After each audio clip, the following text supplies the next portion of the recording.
윤석열 대통령이 신임 대법원장 후보자로 조희대 전 대법관을 지명했습니다. 이균용 후보자 임명동의안 9개월 한 달여 만인데 대통령실은 합리적이고 공정한 판단을 해온 적임자라고 설명했습니다. 더불어민주당이 의원총회를 열고 이동관 방송통신위원장과 한동훈 법무부 장관에 대한 탄핵안 발의 여부를 논의하고 있습니다. 여당인 국민의힘은 명분 없는 탄핵으로 국정을 혼돈으로 내몰려 한다고 비난했습니다. 홍준표 대구시장이 인효한 국민의힘 혁신위원장을 만나 여당 주류를 원색적 표현으로 비판하고 이준석 전 대표가 돌아오지 않을 것이라고 말했습니다. 여당 지도부가 어떤 반응을 보일지 주목됩니다. 서울 지하철 1호선부터 8호선까지 운영하는 서울교통공사 노사가 인력 감축 문제를 두고 협상을 곧 시작합니다. 결렬되면 노조는 내일부터 파업에 들어간다는 방침입니다. 9월 6달 만에 감소세로 돌아섰던 가계대출 증가 규모가 10월엔 다시 커졌습니다. 한 달 새 6조 8천억 원이 더 쌓였는데 계절적 요인으로 줄었던 신용대출이 늘어난 영향입니다. 사기 혐의로 구속된 전청도 씨와 공모 의혹을 받는 전 펜싱 국가대표 남현일 씨가 경찰에 재출석했습니다. 남 씨는 SNS에서 자신이 피해자라고 거듭 강조했는데 경찰은 두 사람을 대질 조사할 예정입니다. 더 뉴스 이어갑니다. 윤석열 대통령이 오늘 신임 대법원장 후보자로 조희대 전 대법관을 지명했습니다. 김대기 대통령 비서실장은 조희대 지명자는 원칙과 정의, 상식에 기반해 사법부를 이끌어 나감으로써 사법에 대한 신뢰를 신속하게 회복하게 할 적임자라고 판단했다고 발탁 이유를 설명했습니다. 이어 대법관으로서 원칙론자로 정평날 정도로 법과 원칙이 바로 선 합리적이고 공정한 판단력을 보여왔다면서 사회적 약자와 소수자의 권리 보호에도 앞장서 왔다고 설명했습니다. 지난달 증가세가 주춤하나 싶었던 가계대출이 다시 증가폭을 키웠습니다. 추석 연휴 이후 신용대출이 늘어난 탓인데 주택담보대출 증가 규모는 소폭 줄었고 앞으로는 둔화할 거라는 전망입니다. 나연수 기자의 보도입니다. 은행권 가계대출 증가 규모는 지난 4월부터 껑충껑충 뛰더니 9월 들어서야 숨을 고르는 듯했습니다. 하지만 예상대로 반짝 축소에 그쳤습니다. 한국은행이 집계한 지난달 은행권 가계대출 잔액은 1,086조 5,700억 원, 한 달 사이 6조 8천억 원이 쌓이면서 다시 증가폭을 키웠습니다. 계절적 요인으로 감소했던 신용대출이 다시 늘어난 영향이 큽니다. 9월에는 명절 상여금이 들어오고 분기 말 은행들이 부실 채권을 정리하며 사정이 나아졌지만 10월에는 이런 효과들이 사라지고 연휴 소비와 공무주 청약에 쓸 자금 수요 등이 늘었기 때문입니다. 주택담보대출의 경우 주택 구입자금 중심으로 늘긴 했지만 증가 규모는 소폭 줄었습니다. 아직 정부 규제 강화 효과가 눈에 띄진 않지만 주택담보대출은 차츰 둔화 흐름으로 나타나리란 전망입니다. 최근 이제 금리 수준이 좀 높아진 데다가 추석 이후에 주택 거래가 다소 둔화되고 있는 부분이 이제 좀 시차를 두고 영향을 미칠 것으로 보이고 이제 최근 정부에서 주택담보대출에 대한 이제 규제를 이제 좀 다소 강화하는 움직임이 이제 가시화되면서 점차 증가폭이 좀 축소될 것으로 조심스럽게 내다보고 있습니다. 지난달 은행 기업대출 잔액은 8조 1천억 원 늘어난 1,246조 4천억 원으로 9월보다 증가폭이 줄었습니다. 대기업 대출은 9월과 비슷한 수준으로 늘었지만 중소기업 대출은 9월 말 추석 연휴로 미뤄졌던 대출금 상환이 이뤄지며 증가폭이 줄었습니다. YTN 나연수입니다. 더불어민주당이 오늘 오후 의원총회를 열고 윤석열 정부 인사에 대한 탄핵소추안 발의 여부를 논의했는데요. 네, 한동훈 법무부 장관과 이동관 방송통신위원장이 대상으로 거론됐는데 어떻게 결론이 났는지 국회 연결해서 발표 내용 들어봅니다. 179차 의원총회가 있었습니다. 공개된 그 시간에 이재명 대표님 발언과 홍익표 원내대표님 모두 말씀은 여러분들 모두 취재를 하셨을 테니까 비공개 전환 이후 상황에 대해서 말씀드리겠습니다. 박주민 수석 원내 부대표 원내 보고가 있었습니다. 11월 9일 본회의에서 노조법, 소위 노란봉투법이죠. 그리고 방송 3법 토로 상정을 하게 되고요. 저쪽 국민의힘이 지금 무제한 토론, 필리버스터를 예고를 하고 있기 때문에 저희들도 그에 맞춰서 찬성 입장을 토론하는 준비를 한 상태고, 필요하다면 추가될 수도 있겠지만 현재 노란봉투법과 관련해서는 찬성 토론 8분이 지금 준비를 하고 계시고, 방송 3법은 세계조총 방송법, 방문진법, 그다음에 교육방송법, 이게 포함해서 15분 준비를 하고 있고요. 비교섭 단체도 토론을 원하시면 함께 배려를 해서 찬성 토론 진용을 따는 것으로 이렇게 준비를 하고 있습니다. 그리고 본회의장은 24시간 상임위별로 당번조를 구성을 했고요. 4시간씩 이렇게 해서, 이게 지금 4개 법안을 처리를 해야 되기 때문에 9일날 상정을 하고 24시간 이후 종결 표결을 하고, 그리고 다시 그 다음 법안을 상정을 하고 무제한 토론을 하고, 이런 방식으로 진행이 되니까 총 5일 동안 진행이 되는 거죠. 5일 동안 4번의 표결을 해야 됩니다. 그래서 저희들은 각각의 법안에 대한 찬성 표결, 그 다음에 본회의장 지킴이 활동을 진행할 계획이라는 거 말씀을 드립니다. 그 다음에 국정조사 요구 3개 국정조사 3개 사안에 대한 국정조사 요구를 할 생각이고요. 오송 지하차도 참사, 윤석열 정부 방송 장악 시도에 대한 국정조사, 순직 해병 수사 외압과 관련한 국정조사, 이 3개의 국정조사 요구서를 의원총회에서 당론으로 채택을 했고, 지금 원내대표단이 제출을 하러 7층으로 이동을 했습니다. 그다음에 원내 현안 TF 잘 알고 계실 텐데, 지금 4개 TF가 구성돼서 활동을 개시를 했습니다. 특수활동비 TF는 김승원 의원을 단장으로 해서 구성이 돼서 오늘 첫 회의를 열고 활동을 개시를 했고요.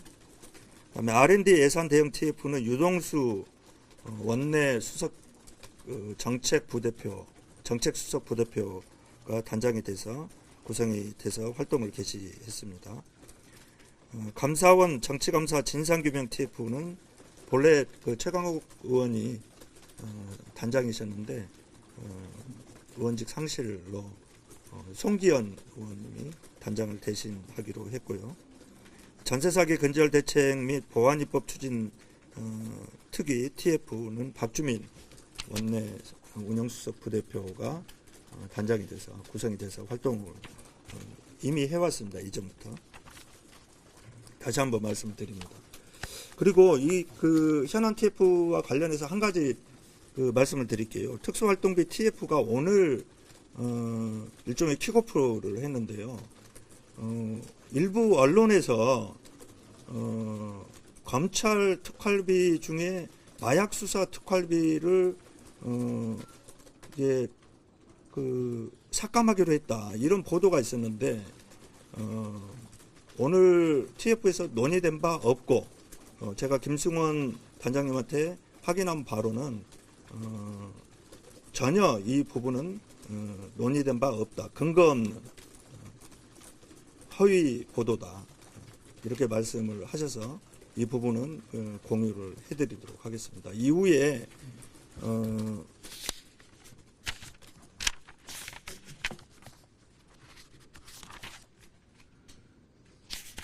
적정하고 투명한 특활비 사용과 관련한 사항을 검토를 할 거고요. 또 특활비가 쌈짓돈 처럼 사용되는 거 아니냐 하는 국민적 의혹이 있기 때문에 이러한 의혹 해소 방안들까지 포함해서 이후 특활비 운영 개선을 마련하는 것을 논의를 할 거고 이번 그 예산안 심사 과정에서 이러한 의견들을 반영을 해서 심사를 할 것이다. 지금 오늘자까지는 그 정도만 지금 결정이 됐다는 거 말씀드립니다. 네. 다음은 당론 채택 논의가 있었는데요. 개식용 종식을 위한 특별법을 당론. 네, 민주당 의원총회가 조금 전 끝났습니다. 1시 반부터 시작을 했는데요. 지금 들으신 대로 노란봉투법 그리고 방송 3법 개정안 내일 본회의에서 상정해서 처리할 계획이라고 밝혔고요. 예. 내일 여당이 필리버스터, 무제한 토론, 그러니까 합법적 의사진행 방해 계획에 대해서 민주당도 찬성 토론을 준비하겠다고 했습니다. 예. 그리고 지하차도 참사와 방송 장악, 또 순직 해병 수사에 대한 국정조사도 추진한다고 밝혔는데요. 좀 더 자세한 내용은 저희가 들어오는 대로 정리해드리겠습니다. 다음 소식입니다. 정부가 4분기 전기요금 인상안을 발표하고 내일부터 산업용 전기요금만 인상키로 했습니다. 고물가 속 국민의 부담을 줄이기 위한 조치인데 한국전력은 경영 위기를 극복하기 위한 자구책도 함께 내놨습니다. 자세한 내용은 취재 기자 연결해서 알아봅니다. 황보혜경 기자. 네, 경제부입니다. 네, 그렇다면 이제 일반 가정 전기요금 이번에 오르지 않는 겁니까? 네, 정부가 올해 4분기 전기요금을 산업용만 올리기로 했습니다. 고물가 속 국민 부담을 고려해 가정에서 쓰는 주택용과 소상공인들이 사용하는 일반용은 이번 4분기 인상안에서 제외됐습니다. 산업용 전기요금 가운데에서도 대기업 제조사들이 주로 쓰는 산업용 을만 올리기로 했는데 당장 내일부터 산업용 을 전기요금이 킬로와트 시당 평균 10.6원 오릅니다. 지난해 기준 산업용 을 전기 사용자는 4만 2천 곳으로 전체의 0.2% 수준입니다. 다만 이들의 전력 사용량은 전체의 49%에 달하는 것으로 조사됐습니다. 한전은 원가 상승 등의 여파로 누적된 적자와 부채 규모가 심각한 수준이라 요금 인상이 불가피했다고 설명했습니다. 재작년부터 올해 상반기까지 한전의 누적 적자는 연결 기준 47조 원을 기록했습니다. 올해 상반기 한전 부채 규모는 201조 원으로 하루 이자만 118억 원에 달합니다. 한전 측은 국제 연료 가격이 치솟은 데다 지난해 겨울 전력 수요가 94.5기가와트로 역대 최고치에 달한 점 등을 적자 원인으로 보고 있습니다. 문제는 다가오는 겨울 전력 수요가 증가하고 중동 정세 불안으로 석유나 천연가스 가격이 더 오를 것으로 전망된다는 것입니다. 네, 이번 인상으론 적자 규모를 해소하기 어렵다는 분석이 많은데 한전이 특단의 대책을 내놨다고요? 네, 한전은 이번 산업용 을 전기요금 인상과 더불어 경영 위기를 극복하기 위한 자구책도 함께 내놨습니다. 우선 본사 조직을 20% 축소하고 희망퇴직 시행 등 인력 구조를 개편하기로 했습니다. 인재개발원 등 일부 부지 자산과 자회사인 한전 KDN의 지분 20%도 매각한다는 방침입니다. 이를 통해 1조 원 규모 재정을 확보하는 등 올해 내놓은 자구책을 통해 25조 원대 재정 건전화에 나선다는 방침입니다. 다만 일각에선 산업용 을 전기요금만 인상하는 것은 고육지책일 뿐 부채 규모 해소를 위해선 전반적인 요금 인상이 필요하다는 목소리도 나옵니다. 정부는 이번에 동결된 주택용과 일반용 전기요금도 국제연료 가격이나 환율 등에 따라 앞으로 조정될 수 있다고 인상 여지를 남겼습니다. 지금까지 경제부에서 전해드렸습니다. 서울교통공사의 노조가 내일 총파업을 예고한 가운데 조금 뒤 사측과 최종 협상에 들어갑니다. 노조는 사측의 인력 감축안 철회 등을 요구하고 있지만 사측은 인력 감축이 경영위기 타개를 위한 불가피한 조치란 입장입니다. 양측의 주장이 평행선을 달리면서 최종 협상이 결렬될 경우 서울지하철은 지난해에 이어 2년 연속 파업 우려가 커지고 있습니다. 수십억 대 사기 혐의로 구속된 전청조 씨의 공범 의혹을 받는 전 펜싱 국가대표 선수 남현희 씨가 첫 조사 이틀 만에 경찰에 다시 출석했습니다. 서울 송파경찰서는 오늘 오전 10시부터 남 씨를 사기 혐의 피해자 신분으로 불러 조사하고 있습니다. 남 씨는 전청조와의 대질 신문에서 어떤 이야기를 할 건지 또 출국 금지 사실을 알고 있었는지 등을 묻는 취재진에게 아무런 답변 없이 경찰서로 들어갔습니다. 이번 조사에서 경찰은 공모를 부인해온 남씨 측의 요청대로 전청조 씨와 대질신문도 진행할 방침입니다. 계절이 겨울로 접어드는 절기인 입동이 바로 오늘입니다. 입동절기에 맞추기로도 한 듯이 올가을 들어 가장 추운 날씨가 찾아왔고요. 서울에는 첫 얼음이 관측됐습니다. 취재기자 연결해서 추위 상황과 전망 알아봅니다. 김민경 기자. 네, 김민경입니다. 네, 오늘 아침이 어제보다 더 추웠는데 기온은 얼마나 떨어졌습니까? 네, 서울은 오늘 아침 기온이 1.8도였습니다. 어제가 3.6도로 올가을 최저였는데 하루 만에 최저 기록이 바뀐 겁니다. 대관령은 영하 4.5도로 전국에서 가장 추웠고 강원도 정선도 영하 3.7도, 영하권이었습니다. 이 밖에도 대전 1.4도, 대구 2.1도, 광주 3.6도로 도시 지역도 올가을 들어 가장 낮은 기온을 보였습니다. 이틀째 때이른 겨울 추위가 나타나며 서울에도 오늘 아침 첫 서리와 첫 얼음이 관측됐습니다. 늦더위가 11월 초까지 이어지며 서울 첫서리는 지난해보다 21일, 첫 얼음도 지난해보다 20일 늦어졌습니다. 예, 입동 추위는 언제쯤 누그러집니까? 네, 이틀째 이어진 추위가 오늘 낮부터 누그러들고 있습니다. 현재 서울 낮 기온이 15.7도로 어제보다 6도가량 높고 내일은 17도까지 오르겠습니다. 예년 기온을 회복하는 겁니다.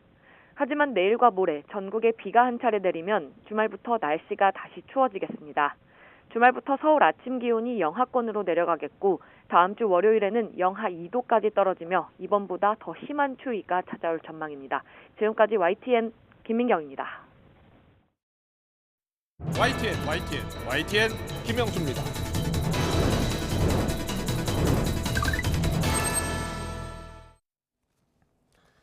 더불어민주당 이재명 대표가 직접 총선에 출마할 인재를 찾는 인재위원장을 맡기로 했습니다. 전날 김두관 의원이 당 지도부 험지 출마를 압박한 다음 날 나온 카드입니다. 이 대표는 경제 회생에 도움이 되는 인재를 발굴하겠다고 했는데요. 비명계는 오늘도 이재명 대표 실명을 거론하면서 험지 출마를 압박했습니다. 또 이번 공천이 역대 민주당 공천 가운데 가장 불공정한 공천이 될 것이라고 우려하기도 했습니다. 오늘 홍준표 대구시장은 국민의힘 인효한 혁신위원장을 만난 자리에서 당의 쓴소리를 쏟아냈습니다. 듣지도 보지도 못한 이른바 듣보잡들이 설쳐 당의 위계 질서가 무너졌다며 이준석 전 대표는 안 돌아올 것이고 신당을 창당한다면 김기현 대표는 먹잇감이 될 것이라고 당 지도부를 맹비난했습니다. 오늘 더 정치는 이재명 대표와 김종민 의원의 발언을 먼저 듣고 시작하겠습니다.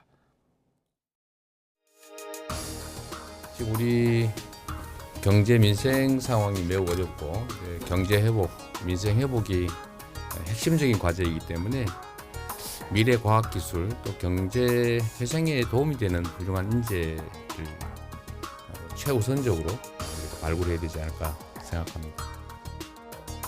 아마 이번 민주당 공천이 아마 역대 민주당 공천 중에 가장 불공정한 공천이 될 가능성이 그 정도. 지도부가 총선을 앞두고 자꾸 뭔가를 만지려고 그래요. 대표가 누구든 뭐 누가 지도부가 누구든 사무총장이 누구든 손 안 댄다. 이게 민주당의 불문율이었습니다. 불문율이 아니고 명문율이에요. 명문율이 네. 써 있어요. 그런데 그게 실종돼 버렸어요. 네, 오늘의 전국 현안 짚어보겠습니다. 홍석준 국민의힘 의원, 강선우 더불어민주당 의원 나와 계십니다. 어서 오십시오. 안녕하세요. 네, 반갑습니다. 안녕하세요. 네. 네, 오늘은 민주당 이야기부터 해보겠습니다. 민주당 인재위원장 이재명 대표가 맡게 됐습니다. 외부 영입, 당내 인사 모두 이재명 대표가 직접 챙기겠다는 겁니까? 균형점을 맞춰 가겠다는 그런 의지의 표명인 것 같아요. 기존에는 우리가 인재영입위원회라고 불렀잖아요. 이야기했죠. 근데 사실 인재영입위원회로 운영이 될 당시에도 당 내 아니면은 당의 어떤 정무직 일을 맡았던 그런 인재들도 발탁을 했었거든요. 과거에도. 그래서 사실 당 내에서 어떤 일을 계속 해오던 사람들을 총선 때 이렇게 내세울 때 그러면은 이게 영입으로 내세우기가 좀 애매한 상황이 돼서 사실 환영식 이런 걸 했던 때도 있어요. 돌이켜 보면. 그렇군요. 그래서 조금 더 편안하게 개념을 넓혀서 균형을 잡아가겠다 그런 위원회로 해서 이름을 좀 그렇게 바꾼 걸로 보입니다. 그렇군요. 네. 그런데 이제 비명계에서는 지금 역대 가장 불공정한 공천이 될 것이다. 우려의 목소리도 나왔고요. 그렇게까지 걱정 안 하셔도 될 것 같아요. 근데 다 알고 계실 텐데 예. 그러니까 시스템 공천이 이렇게 자리가 잡아져 있지 않습니까? 네, 민주당 네. 같은 경우에는. 그러니까요. 그리고 그런데 왜 이런 그 이야기를 했을까요? 평가를 하잖아요. 예. 그런데 오늘 이원욱 의원 같은 경우는 그게 정성평가가 훨씬 많다 그렇게 말씀을 하셨던 것 같은데 그렇지는 않아요. 따지고 네. 보면 우리가 지난 8월에 했던 그 지역위원회에 대한 평가도 거의 그 정량평가가 그렇군요. 많고요. 그리고 선출직에 대한 평가도 사실 카운팅하는 게 굉장히 많습니다. 네. 그리고 기준이 어떤 뭐 누구랑 더 가깝거나 가깝지 아니한 사람에 따라서 다르게 적용되는 게 아니잖아요. 예. 그렇기 때문에 그렇게 우려 안 하셔도 될 것 같아요. 그렇군요. 알겠습니다. 네. 국민의힘 이야기도 좀 들어볼까요? 국민의힘 인재영입위원장 누구죠? 이철규 의원은 임명됐죠. 이철규. 네. 예. 이철규 사무총장이 인재영입위원장을 맡게. 지금 사무총장은 아니고. 예. 그러니까요. 예. 예. 그만둔 지 얼마 안 돼서 인재영입위원장 맡게 됐는데. 국민의힘은 그 당대표가 인재영입위원장을 안 맡나 보죠? 직전에는 이제 김기현 대표가 이제 영입위원장 맡았었죠. 그랬었군요. 예, 맡았었는데 이제 잘 아시는 총선이 다가오면 올수록 네. 당 대표로서 여러 가지 해야 되는 일이 많기 때문에 저희 같은 경우는 통상적으로 당 대표가 이제 영입위원장을 맡지는 않습니다. 그렇군요. 그리고 그렇게 될 수밖에 없는 게 일단은 이제 영입을 해서 향후 어떤 공천이라든지 이런 거 하는 거를 사실은 이제 서로가 좀 견제를 해야 되는 거지. 당 대표가 뭐 공천에 절대적인 영향력을 행사하는 가운데서 인재를 영입했다. 이 자체가 어떻게 보면 굉장히 불공정 공천이 될 여지가 굉장히 많기 때문이죠. 그렇군요. 근데 김기현 대표 이야기 나왔으니까요. 네. 김기현 대표 불출마 이야기 뭐 나오고 있어요. 본인이 확인한 건 아니고요. 그리고 험지 출마론 이야기도 나오고 있는데 혹시 들으신 거 있습니까? 제가 뭐 직접 뭐 김기현 대표한테 듣지는 않았습니다만 지금 역대 어떤 이제 총선을 앞두고도 사실은 이제 혁신의 이제 결국 이제 정책적인 면과 이제 인물적인 면 나누었는데 항상 인물적인 면이 많이 사실 부각되는 게 맞습니다. 예, 그렇기 예. 때문에 통상적으로 이제 물갈이라는 이름으로 다선 의원들이 불출마로 용퇴하느냐 아니면 뭐 험지 출마하느냐 뭐 이런 어떤 양자택일을 이제 갖게 되는데 당 대표로서 김기현 대표에게 오는 예. 그런 어떤 혁신의 어떤 상징적인 뭐 그런 데 대한 어떤 부담감, 혁신위원장도 뭐 그런 말씀을 했는데 굉장히 좀 고심은 좀 많을 거라 생각합니다. 그렇군요. 알겠습니다. 근데 민주당 내에서도요. 이재명 대표 험지 출마론 이야기가 나오고 있습니다. 민주당 의원들 목소리 듣고서 이야기 더 나눠보겠습니다. 그 기득권자 중에 민주당에서 가장 핵심은 이재명 당대표인 거는 사실이죠. 타당하라고 하는 얘기를 듣고 있는 이재명 당대표가 먼저 험지 출마를 이게 결정을 해야 되고 아울러 이재명 당대표 주변의 친명 인사들 국민의힘이 요구하듯이 신윤계원도 결단하라고 요구하듯이 결단을 하는 것이 그 바른 방향입니다. 김두관 의원이 최근에 지도부 이재명 대표 포함해서 험지 출마 또는 뭐 불출마 선언 같은 희생을 좀 하셔라 주문했습니다. 저에게도 어떤 구체적인 요구가 있다면 충분히 검토할 겁니다.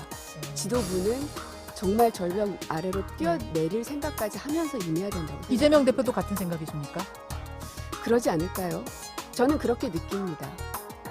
그 같은 마음가짐으로 단식도 시작했던 거기 때문에. 이재명 대표 지금 지역구가 인천 계양이잖아요. 네. 험지 출마론 이야기가 나온다고 하고요. 고민정 최고위원도 그렇게 느낀다라고 표현을 했는데 당에서 그런 이야기 나온 게 실제로 있습니까? 제가 직접 들어본 거는 없고요. 네. 방금 우리 다 같이 보신 것처럼 이원욱 의원 등 그런 의원들께서 이제 방송에서 그런 말씀하시는 거를 그렇게 들은 거죠. 근데 저런 류의 이야기는 사실은 총선 앞두고 돌이켜 보면요, 모든 총선 앞두고 늘 해왔던 이야기들인 거죠. 아마도 당을 걱정하는 마음에서 이야기한 걸 거라고 생각을 합니다. 그렇군요. 어떻게 하면 국민 눈높이에 조금 더 다가갈 수 있을까? 그런 여러 가지 의견 중에 하나일 것이고, 그리고 민주당은 조금 더 혁신하는 모습, 개혁하는 모습, 그리고 민생정당, 대한정당의 모습으로 확실하게 전열 정비를 해서 총선에 국민 여러분들께 그렇게 선택을 받을 각오가 돼 있습니다. 이준석 전 대표가 이재명 대표 대구 출마하는 거 어떻겠느냐 그렇게 이야기했는데 이준석 대표는 본인 출마부터 조금 더 고민을 해야 될 것 같아요. 알겠습니다. 근데 이준석 전 대표 이야기 나왔으니까요. 김기현 대표하고 이제 각을 많이 세우고 있잖아요. 근데 오늘 또 페이스북에 뭐라고 올렸냐면 김기현 대표 나갈 지역구가 없다는 뜻 아니겠느냐, 불출마 얘기 나오는 게 이렇게 또 직격했어요. 저도 공무원 생활하다가 국회에 보니까 예, 참 이게 말이라는 게 참 굉장히 좀 무서운데 우리 이준석 전 대표 같은 경우는 참 영민하고 네. 참 아이디어도 많고 한데 때로는 이제 말로 인해서 같은 당의 분들에게 너무 많이 조금 상처를 주는 것들이 참 많은 것 같습니다. 최근에 부산에서 이제 인요한 혁신위원장에게 미스터 린턴으로 시작하는 영어 발언으로 인해서 이게 뭐 인종차별 아니냐 이 정도로 비판도 받고 했는데 지금 이런 어떤 말은 김기현 대표 입장으로 봐서나 우리 당의 입장으로 봐서나 굉장히 좀 예의가 없는 부적절한 발언인 것 같습니다. 이준석 전 대표가 오늘 페이스북에 올린 글 중에 시시각각 전 지역 여론조사를 통해서 판세를 분석하고 있다라는 건 맞습니까? 저희 이제 여의도 연구원에서 뭐 시시각각이라는 표현은 좀 과장되지만 뭐 주기적으로 특히 이제 총선이 가까이 오면 올수록 좀 여론조사는 자주 하는 편이죠. 예, 알겠습니다. 민주당 이야기 또 다시 해볼까요? 민주당 오늘 의원총회 있었잖아요. 네. 거의 갔다가 지금 오신 거잖아요. 네네네. 제가 조금 조금 전에 저희가 일찍 의총 결과를 또 생중계로 전해드린 바 있는데요. 네, 네. 오늘 의총에서 뭐 방송사법 내일 본회의 때 상정하고 네. 노란봉법도 상정하고 네네. 그리고 윤석열 정부 인사 탄핵 추진 이야기도 있었다고 들었거든요. 네네. 어떻게 의견들이 모아졌습니까? 제가 전날 받은 바로는요. 제가 조금 일찍 이석을 하는 바람에 그 이동관 방통위원장 탄핵 관련해서는 이견이 별로 없었던 걸로 알고 있고요. 그리고 이제 그 회자됐던 그 검사 몇 명에 대해서는 좀 다시 의논을 해보자. 이제 그런 이야기가 있었던 걸로 그런 압니다. 이야기가 나왔군요. 네네. 한동훈 장관 이야기는 없었습니까? 네, 한동훈 장관 이야기는 없었던 걸로 압니다. 예. 알겠습니다. 민주당에서 이동관 위원장 탄핵 추진을 하려나 봐요. 자, 거기에 대한 어떤 생각? 예. 지금 민주당이 조금 전에 이제 이재명 대표가 뭐 민생이 어려워서 뭐 이렇게 하겠다 이야기했지만 입으로는 그렇게 하지만 완전히 총선을 앞두고 총 정치 공세를 하고 있는 것처럼 느낍니다. 첫 번째 일단 입법 폭주를 지금 현재 하고 있는 것이고 그다음에 지금 각종 또 국정조사를 하겠다고 지금 추진하고 있습니다. 그리고 탄핵, 해임 건의 이런 것들이 과연 이는 엄청난 청령 언을도 같은 무서운 어떤 무기인데 이런 것을 함부로 이렇게 사용하는 것이 과연 누구에게 득이 되겠느냐. 지금 결국은 민주당도 이동관 방통위원장이 탄핵 대상이 안 된다는 거 잘 알 겁니다. 탄핵이라는 것은 결국은 직무상에 직무를 수행함에 있어서 헌법과 법률에 좀 중대한 위배가 돼야지 되는 건데 이동관 위원장이 지금 탄핵 일단 받아들인 걸 떠나가지고 결국은 탄핵을 지금 이제 하는 목적은 방통위가 합의제 기관으로서 결국은 이제 이동관 위원장이 탄핵 소추가 발의되면 이제 직무가 이제 중단이 되지 않습니까? 그렇다면 남은 사람은 이상인 방통위 부위원장 한 사람밖에 남지 않으니까 실질적인 방통위의 업무가 중단됩니다. 그런 것을 노리고 하는 다분히 좀 정치적 공세고 정쟁일 수밖에 없다. 그렇게 보고 계신다 이것이죠. 강선 의원님, 이동관 방통위원장과 탄핵 추진과 관련해서는 중대한 법률 위반이 없고 정치 공세다라는 국민의힘 주장 들어봤고요.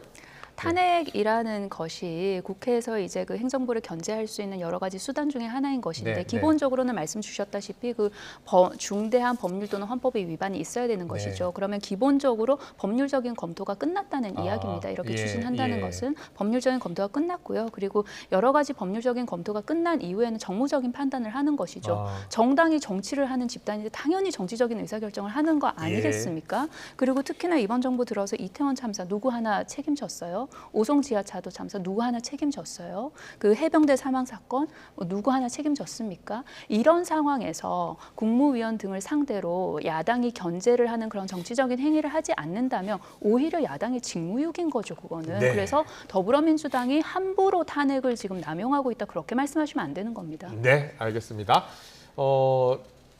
잘 들었고요. 다음 주에 넘어가기 전에 좀 속보 앞서 저희가 자막으로 처리를 했는데 좀 잠깐 전해드리고 이야기를 나누겠습니다. 소속 가수 수사 무마하기 위해서 제보자 협박한 혐의 받았죠. 양현석 전 YG 엔터테인먼트 대표 2심에서는 징역형이 집행유예를 선고받았다라는 뉴스 속보가 들어와 있습니다. 서울고등법원 보복 협박 혐의 등으로 기소된 양 전 대표 항소심에서 징역 6개월에 집행유예 1년을 선고했다는 속보 들어와 있습니다. 이어지는 뉴스 시간에 자세히 전해드리겠습니다. 네, 정치권 이슈 계속 이어가겠습니다. 다음 이슈 넘어가겠습니다. 이뇨한 혁신위원장이요. 오늘 홍준표 대구시장을 만났죠. 홍준표 시장이 쓴소리를 쏟아냈습니다. 어떤 이야기 했는지 듣고 오겠습니다. 이준석 선대위원장 얘기 생각 있습니까? 저는 이제 거기 권한이 거기까지는 없는데 돌아와서 화합을 하면은 우리 이준석 대표가 정책을 꼭 그 정책은 아니더라도 정책을 맡아서 우리를 도와야죠. 들어와야죠. 빨리 합쳐야지 힘을. 다시 만나서 다시 듣고 양보할 건 양보하고 제 얘기는 저로서 첫 단추는 제가 잘 끼웠다. 그 좋은 긍정적인 메시지를 보냈자 좀 기다리기도 하고 계속 노력도 하고 그래야 되지 않겠습니까? 정권을 줬는데 그걸 부정을 하면 혁신을 해쳐야죠. 이준석이 장당하면 김기현의 이준석이 먹잇감입니다. 총선 열심히 해서 과반수 되도록 한번 해보세요. 그렇게 못하면 식물정부 됩니다. 근데 그게 심각한 줄 몰라요. 자기 자리가 우선이니까. 자기가 사는 게 우선이니까. 그런 사람이 제일 먼저 엑소더스를 시작할 거예요. 네, 오늘 홍준표 대구시장이 여러 이야기 많이 했고요. 그중에 저희가 일부를 전해드렸고 이뇨한 혁신위원장은 또 라디오 인터뷰에서 이준석 전 대표가 만약 당에 돌아오면 내년 총선에서 중책을 맡기겠다는 이야기까지 했습니다. 자, 먼저 이준석 전 대표, 일단 홍준표 시장은 돌아오기 어렵다 이렇게 보고 있나 봐요? 예, 홍준표 시장 입장에서는 저렇게 말씀을 하시지만 제가 볼 때는 이준석 전 대표 같은 경우는 결국은 물 밑에 지금 계속해서 협상을 당이 요구하고 있다고 봅니다. 아, 그래요? 예. 예. 한 2달 전까지만 하더라도 이준석 대표의 어떤 워딩이라든지 행동은 공천을 안 주면 내가 무소속으로도 대구라든지 어디든지 나갈 수 있다. 이런 어떤 이야기를 했는데 강서구청장 보궐선거 패배 이후에는 본인의 좀 정치적인 어떤 영향력, 역할이 좀 더 커지게 되니까 자연스럽게 이제 좀 더 많은 것을 좀 요구를 하고 더 나아가서는 또 신당 어떤 창당의 그런 어떤 발언을 지금 하고 있습니다. 네. 그 이면에는 사실은 나에게 뭔가 좀 관심을 좀 더 가져달라는 그런 어떤 것이겠죠. 부부가 사이가 안 좋으면 헤어질 때 날짜를 딱 정하고 헤어집니까? 네. 그렇기 때문에 지금 12월 27일 본인이 정치 입문한 12주년 이렇게 하면서 마치 그 시기를 결행할 처럼 보였는데 결국은 현재까지는 이준석 대표가 좀 당에 좀 뭔가 좀 더 관심을 가져달라는 이런 거기 때문에 지금 현재 떠나가지도 않았지만 당을 지금 떠나가지도 않았지만 돌아온다 그런 저는 현재까지는 같이 내년 총선할 가능성이 훨씬 더 크다고 봅니다. 아, 그래요? 돌아올 것으로 보시는 거예요? 그러니까 지금 현재 당을 떠나지도 않았죠. 홍 시장 같은 경우에는 오늘 이준석 전 대표가 돌아가지 않을 것이다라고 보고 있고 만약에 당을 만들면 비례당 만들어도 10석 정도는 차지하지 않겠느냐. 그러면 과반 의석이 어려울 수 있고 그러면 식물정당이 될 수 있다. 식물정권이 될 수 있다. 이런 비판까지 하더라고요.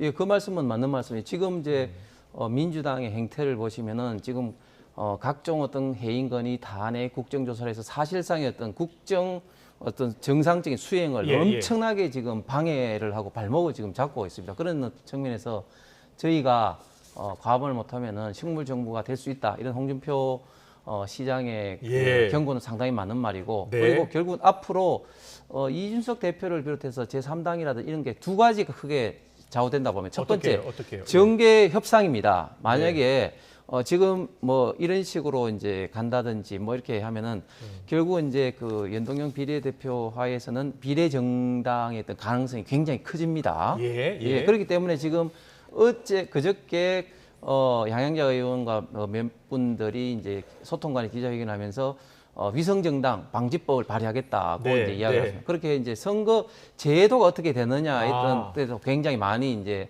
어떤 신당의 어떤 가능성이 많이 나오는 거고 두 번째는 결국은 정치인은 말보다는 그 사람이 어떻게 지금 움직이느냐 그리고 주변의 환경이 어떠느냐 가지고 이제 분석을 이제 하는 것이 맞는데 그런 면에서는 아직까지도 제가 알고 있는 범위 내에서는 이준석 대표가 말은 세게 하지만 그러나 주변의 어떤 사람들이라든지 그런 본격적인 어떤 그런 세교합 이런 거는 이루어지지 않고 있다. 그렇게 보입니다. 강선우 의원께도 여쭤보고 싶어요. 이준석 전 대표요. 네. 어떤 선택을 할 것이라고 보세요? 근데 저렇게까지 얘기를 해놓고서 이준석 대표가 지금 신당을 창당을 안 한다는 게 더 말이 안 되지 않아요? 저렇게까지 이야기를 했는데 저는 신당을 창당한 이후에 그 신당으로 총선까지 갈지는 잘은 모르겠어요. 신당을 창당을 한 이후에 나중에 궁극적으로는 국민의힘과 합칠 수도 있겠죠. 앞서 고민정 의원도 그 이야기 하던데요? 네, 그 가능성이 아주 배제된 거는 아니라고 생각을 하는데 그런데 또 한편으로는 이준석 전 대표가 지난 대선 때도 그렇게 비슷한 행보를 했었잖아요. 근데 그 이후에 소위 뒤통수를 맞지 않았습니까? 그래서 한 번 속으면은 속인 사람이 잘못한 거지만 두 번 속으면 속은 사람의 잘못이거든요. 그래서 그렇군요. 이준석 대표도 그걸 모르진 않을 거고요. 그리고 우리 홍 의원님 말씀 중에 그 지금 민주당의 행태를 보면 윤석열 정부의 국정 수행을 하는 데 있어서 굉장히 뭐 마비를 시키고 발목을 잡는다고 하셨는데요. 근데 윤석열 정부가 그렇게도 하고 싶어 하는 교육개혁, 연금개혁, 노동개혁, 민주당이 무슨 발목을 잡았습니까? 전부 다 윤석열 정부 스스로 넘어진 거 아니겠습니까? 그 민주당 내에서요. 200석 이야기 나왔었잖아요. 그 200석 이야기에 대해서 아주 비판적으로 보는 분들도 많고요. 저는 이런 숫자 자체가 언급되는 게 바람직하지 않다고 생각을 합니다. 대한정당으로서 그리고 정말 능력 있는 정당으로서 국민 여러분들께서 민주당에게 다시 한번 기회를 줘야겠다라는 마음이 드실 때까지 우리가 축척의 시간을 가져야 되는 것이지 우리 스스로 우리 입에서 특정 숫자, 그 숫자가 무엇이든지 가네요. 특정 숫자가 나오는 것은 저는 굉장히 부적절하다고 봅니다. 뭐 민주당이 일단 뭐 아직 뭐 목표 의석이나 이런 것들은 잡지 않은 거잖아요. 네, 그렇습니다. 과반 이상은 차지할 수 있다라는 생각을 갖고 있는 거예요?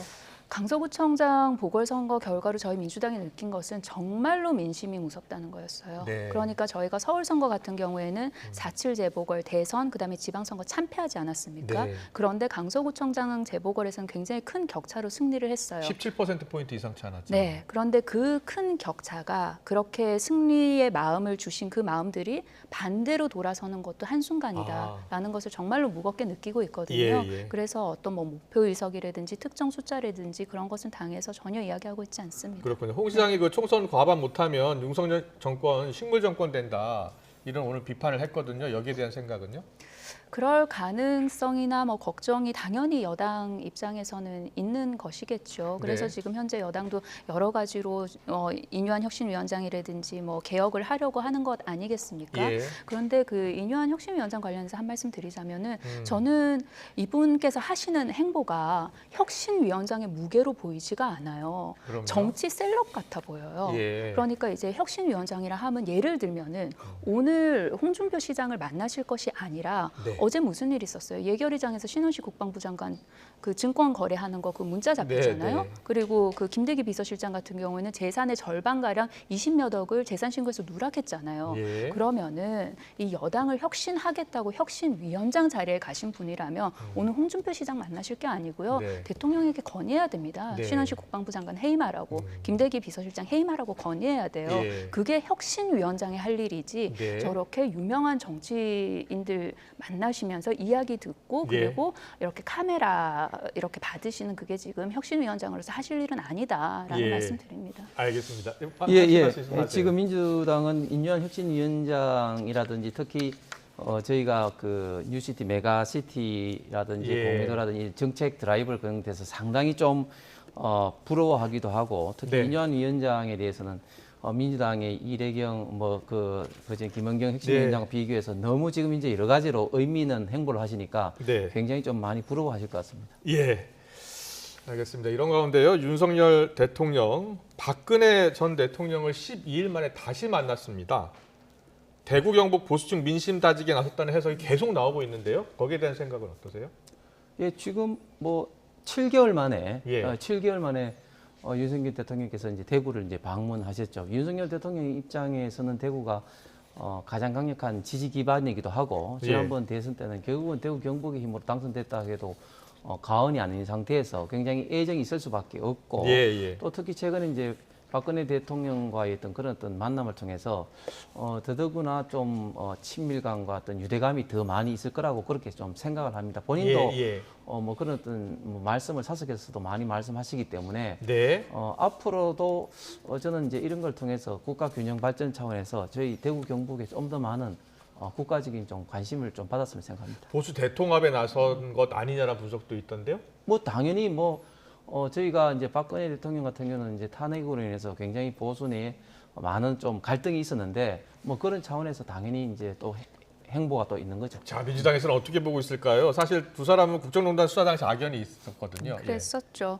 저는 윤석열 대통령이 박근혜 전 대통령 찾아간 그 모습을 보고 윤석열 대통령이 지금 이준석 대표랑 싸우고 있는 것 같아요. 이준석 대표가 그 당시 이제 박근혜 그 비대위 당시에 그 영의부에서 들어오지 않았습니까? 근데 이준석 전 대표의 지금 현재 행보가 보수가 지금 좀 균열되고 있잖아요. 그러니까 조급하게 이제 대구로 이제 달려가서 그 이준석 대표가 좀 어떤 대구 관련해 가지고 보수의 그 심장에서 싸움을 하고 있다. 근데 너무 작아 보이잖아요, 그릇이. 대통령이 이준석 전 대표랑 싸우는 모습을 연출을 해내는 게. 그래서 조금 더 통 크게 좀 덜 조급하게 생각하셨으면 좋겠다는 말씀 드리고요. 그리고 아까 민주당이 인유한 위원장 부러워한다고 그러셨죠? 근데 인유한 위원장이 예를 들어서 신원식 국방장관 해임 건의했어요. 그리고 김대기 비서실장 해임 건의했어요. 그랬었다면 부러웠을 수도 있겠어요. 네, 알겠습니다. 마지막 질문 하나 드릴게요. 이준석 전 대표와 안철수 의원 이야기 좀 해보겠습니다. 어저께 식당에서 만나지는 않고 서로 벽을 두고 양쪽에서 식사를 했었나 봐요. 좀 고성도 오갔고요. 어떻게 들으셨어요?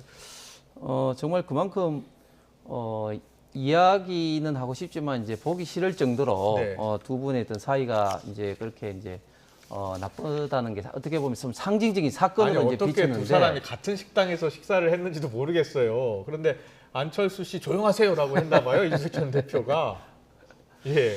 그런데 저는 이제 한편으로 보면 저런 어떤 티키타카가 이 정치권에서는 굉장히 이제 갈등도 유발하고 서로에게 좀 감정도 있는 것처럼 보이지만 또 계속 끊임없이 어떤 그런 어떤 관심이라든지 그런 측면을 좀 유발하는 그런 면도 있기 때문에 이 두 분이 싸우다가 또 정이 또 들 것도 같고 한데 어쨌든 현재까지는 굉장히 참 두 사람이 그런 어떤 감정이 앙금이 좀 있구나, 세구나 하는 어떤 느낌을 많이 받습니다. 저게 뭐 국회 앞 식당이라고 하더라고요. 저는 참 안철수 의원답다. 이준석 전 대표 안철수 의원은 답다. 민주당하고도 같은 길을 걸었었잖아요. 그랬었죠. 근데 뭐 지금 현재 저분의 정치적인 행보를 보면은 뭐 많은 국민들께서 이미 판단을 내리신 분이잖아요. 그래서 참 두 분 다운 그런 일이었다는 생각이 들고요. 그리고 관심을 끈다고 하셨는데 이게 포지티브한 관심이 아니잖아요. 굉장히 국민들께서 눈살 찌푸릴 만한 그런 일입니다. 네, 알겠습니다. 오늘 정치권 이슈는 여기까지 듣겠습니다. 홍석준 국민의힘 의원, 강선우 더불어민주당 의원과 함께했습니다. 잘 들었습니다. 고맙습니다. 네, 고맙습니다. 오늘 아침은 올가을 들어서 가장 쌀쌀했지만 낮 동안 예년 기온을 회복하며 추위가 반짝 누그러졌습니다. 하지만 내일은 또다시 곳곳에 추위를 부르는 비가 내리겠는데요. 비는 오후에 중부지방에서 먼저 시작돼 점차 남부지방으로 확대하겠고요. 비의 양은 5에서 20mm 정도로 그리 많지는 않겠습니다. 비는 중부지방의 경우 내일 밤이면 대부분 그치겠지만 남부지방은 모레 낮까지도 이어지는 곳이 있겠습니다.